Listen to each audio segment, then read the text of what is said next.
And the title of my presentation I'll be talking about is Percussion as Protest.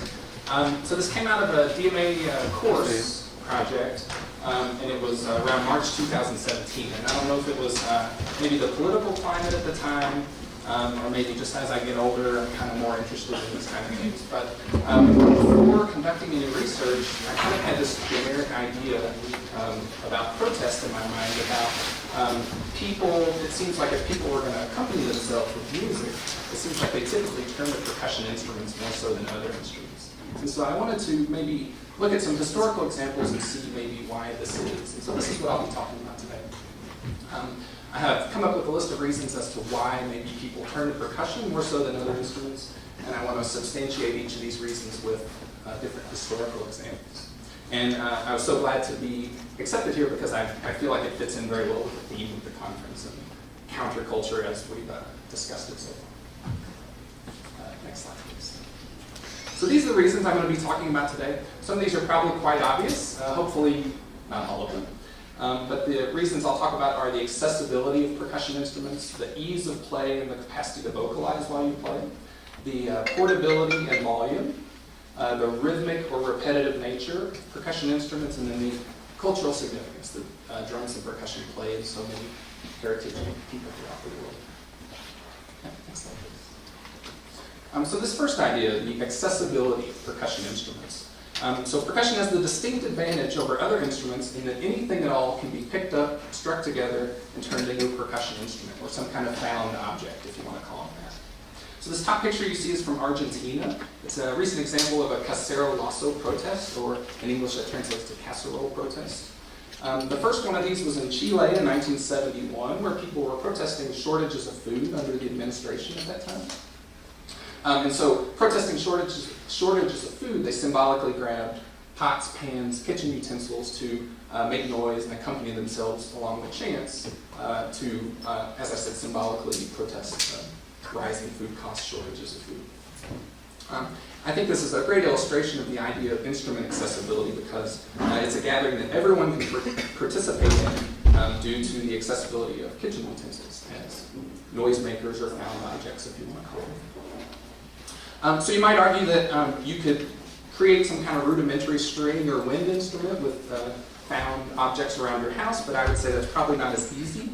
And I would say the overwhelming majority of people who have participated in protests throughout the years have not been musicians. And some of these happen quite spontaneously as well, so you might need to grab something very quickly. Recent example in Montreal 2012. And then I just wanted to mention that we've seen whole genres of music come about due to instrument shortages or restrictions, such as steel band music, a genre most of us know and love, which was a direct result of the banning of drums and percussion after the Cambouis riots in the 1880s. Next slide, please. So the next two ideas, ease of playing and capacity to vocalize. So as I mentioned with the casero lasso protest, not only is there an accessibility that comes with percussion instruments or found objects, but also an ease of playing and a capacity to vocalize. And I feel it's worth mentioning because this is not always found in other instruments. So when I say ease of playing, I feel like anyone in the world could, within minutes, I could very quickly teach them to strike something together in some kind of rudimentary rhythm and accompany themselves if they were going to chant something. And that kind of that ease of playing, I don't feel is always quite as accessible with other instruments. Beyond the ease of playing, I think that the ability to immediately convey your message makes a protest all the more recognizable, successful, and meaningful to the ones participating. So I feel a good example of this is the Women's March on Versailles. This was October 5th, 1789. This was shortly after the start of the French Revolution. Began in the marketplaces of Paris where women and men were angry due to shortages of bread and rising costs of food. So they collectively gathered, led by drums, as you can see, and they were chanting bread, chanting food, and they marched the nearly 20 kilometers from Paris to Versailles. So it took them a little over 6 hours to make this march. And I think this was an interesting example because you can imagine if they're protesting food shortages, they're probably tired, hungry, in a state of exhaustion, some of them, in this kind of chanting and the drum playing. probably helped to create a kind of solidarity amongst them, and the chanting probably helped propel them to march over 6 hours. It's a good example of this, how this creates a solidarity amongst the participants. So this solidarity has been written about by ethnomusicologist Thomas Torino. He discusses this in his 2008 book, Music as Social Life, where he describes a dichotomy between two kinds of musical performances, participatory and presentational. So in the participatory approach, he writes, the aim is to involve as many people as possible, as intensely as possible. As such, the music must be easy enough for newcomers to join in, and is usually comprised of short forms that are repeated over and over. While the repetitiveness may make the music uninteresting to an outside audience, it adds to the intensity of the performance of the participants. The emphasis is on inclusivity regardless of the player's abilities. So in contrast, he writes about presentational music. He writes, presentational music involves a separation between artist and audience, with musicians performing scripted pieces as they usually do at concerts. The goal of these performances is to entertain the audience, so the emphasis is on showmanship and variability.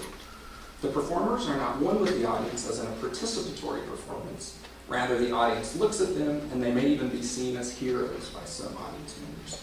So I think this is maybe a kind of generic distinction we can make between participatory and presentational at this point, of the kind of spontaneous, rudimentary, mostly non-composed percussion rhythms and music that we've seen historically at protest gatherings. We can kind of put those on the participatory side, and then on the presentational side, maybe more recent examples of things of composed protest music, like some of the music we might play in a concert setting.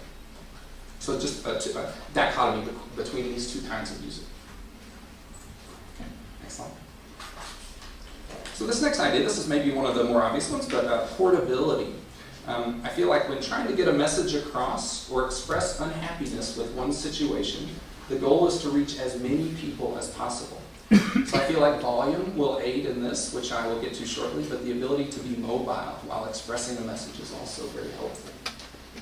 So the portability aspect of most percussion instruments has to be a deciding factor in their inclusion in protest gatherings. So this picture you see is from the Women's March on Washington. This was January 21st, 2017. It drew over 200,000 protesters to Washington, D.C. in the United States. They were protesting recent remarks made by President Trump that were seen as anti-feminine, anti-LGBTQ. So you can imagine how not only the volume created here in this, as you can see, quite loud, boisterous-looking atmosphere, but the ability to move amongst a crowd of over 200,000 people, again, helped to create a solidarity, bring energy to the protest, just help make it all the more successful, being able to move amongst the participants. And I just wanted to draw your attention to an example that I found that I was unfamiliar with, that I thought was interesting. It's actually just 100 years prior to the Women's March, and this was called the Silent Parade. This was a march through the streets of New York City. And I'll read you a New York Times quote. This is the day after the Silent Parade. To the beat of muffled drums, 8,000 African-American men, women, and children marched down Fifth Avenue yesterday in a parade of, quote, silent protest against acts of discrimination and oppression inflicted upon them in this country and in other parts of the world. Without a shout or a cheer, they made their cause known through many banners which they carried, calling attention to, quote, Jim Crowism, segregation, disenfranchisement, and the recent riots of Waco, Memphis, and East St. Louis. So I just thought this was very interesting, especially in contrast to this kind of loud, vivacious atmosphere. Although they chose not to, they accompanied themselves with drums, although they chose not to speak. The drums certainly aided in their protest, but certainly the portability aspect and the ability to march down the streets of New York City helped to make it all the more successful. So volume. So this is maybe one of the more obvious ones. With percussion, obviously more so than most other instruments, we have the ability to be quite loud. So not only that, but with volume also comes the ability to disrupt the workings of people around you, which might be advantageous if you're seeking to stop the actions of a group or organization. So a good example of this is what is called Lafayette Peace Park. This is in Washington, D.C. It's just nearly right outside the White House. It was just right down the street. It was a protest that was ongoing from 1981 to 2016, protesting nuclear weapons, war, and various other topics over the years. It was believed to be the longest-running, uninterrupted protest in U.S. history. So, in January of 1991, just as President George H. Bush was about to invade Iraq, the protest was filled with drummers playing day and night. Bush was quoted to the media as saying, quote, "These damn drums are keeping me up all night long," as the volume of the protest flooded the White House press room and disrupted their press briefings. So this ability to be loud, I just felt it was worth mentioning because it allows you to reach more people, maybe disrupt those around you, and that's just not something that's always attainable with other instruments besides percussion. So look further back into history, some research I did after I originally completed this project. I was reading about how the idea of volume and ringing bells in medieval Europe used to govern and regulate many aspects of everyday life. So in a lot of medieval Europe, towns and villages were centered around bell towers, and they were rung on very strict schedules. They were typically rung to signal the start of the working day, the end of the working day, mass, holidays. And I found just a few. There are quite a lot more that I found, but these are just a few examples where people, if they wanted to gather the townspeople, maybe push back against some kind of aristocracy, commit some kind of revolutionary act, they would actually storm the bell towers of the city and ring the bells at inappropriate times, at times when they weren't usually rung, and that would signal to the townspeople that something's happening, something's wrong, something is not right. Okay. So the repetitive or rhythmic nature of drums and percussion. So there have been numerous studies done to prove the fact that rhythm aids in recall and provides more memorable outcomes. I think it's safe to say if there were a group of drummers maybe outside on the hill playing simple rhythms and chanting for the entirety of the symposium, I think it's safe to say that it would be hard for us to get that message out of our head as we left this place. To cite this idea, this is a quote from Walter Ong. He's a famous philosopher and historian. This book, Orality and Literacy, is quite interesting. It's all about how humans transition from a primarily oral culture to a more literate culture as speech and writing were brought about. But this quote, he writes, "Protracted orally based thought, even when not in formal verse, tends to be highly rhythmic, for rhythm aids recall, even physiologically." To cite one source further, in Noriko Manabe's great book, The Revolution Will Not Be Televised, she discusses the ongoing protest in Yokohama, Japan by the group known as the Metropolitan Coalition Against Nukes. This organization was founded in 2011, continually protesting nuclear weapons throughout Japan. She discusses how at first the protests were heavily drum-dominated with little chanting. They also had what they call, quote, sound trucks set up around the city with various rock and rap groups riding around playing on the back of these trucks.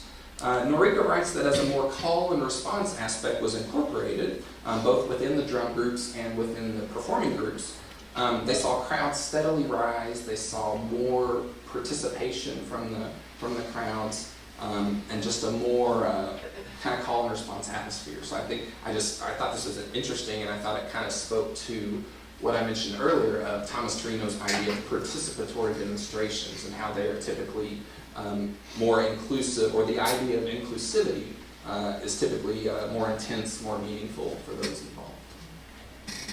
Okay, next slide, please.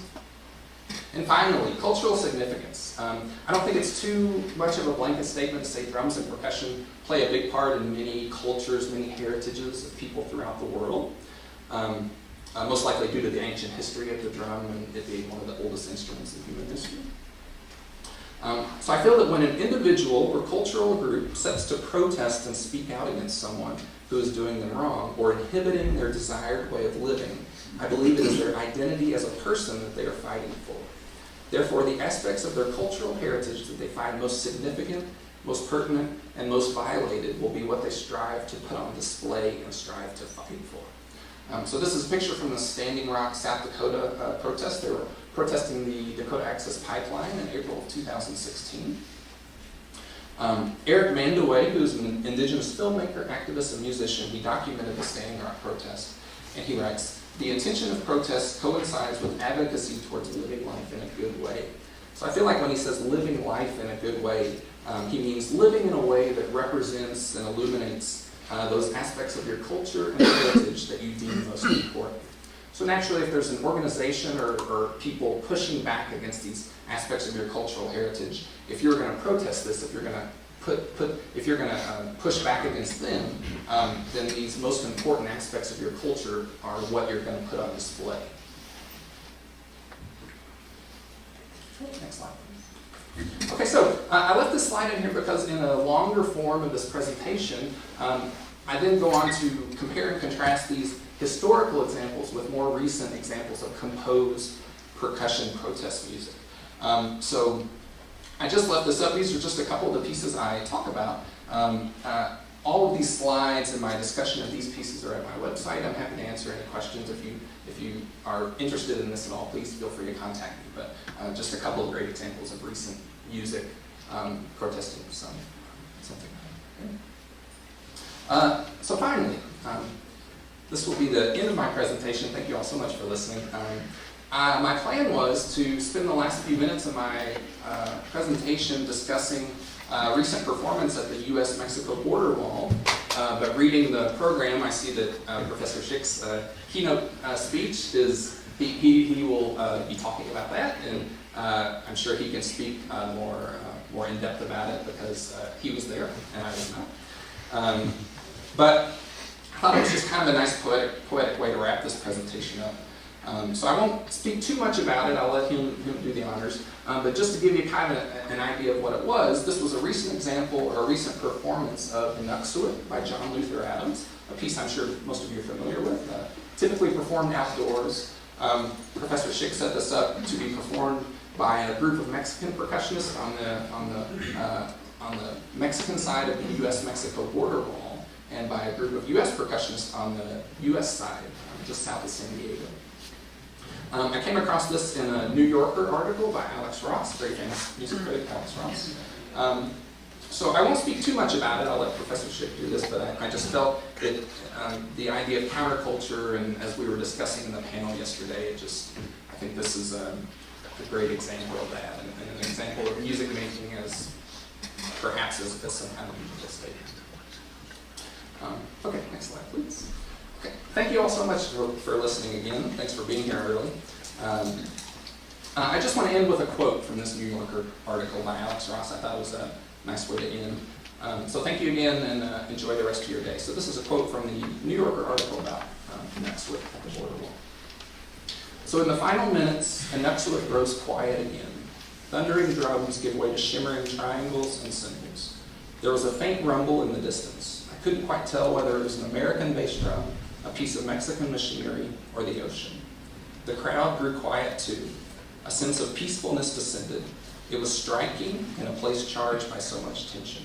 For a few long moments, the wall seemed to disappear. Thank you all so much.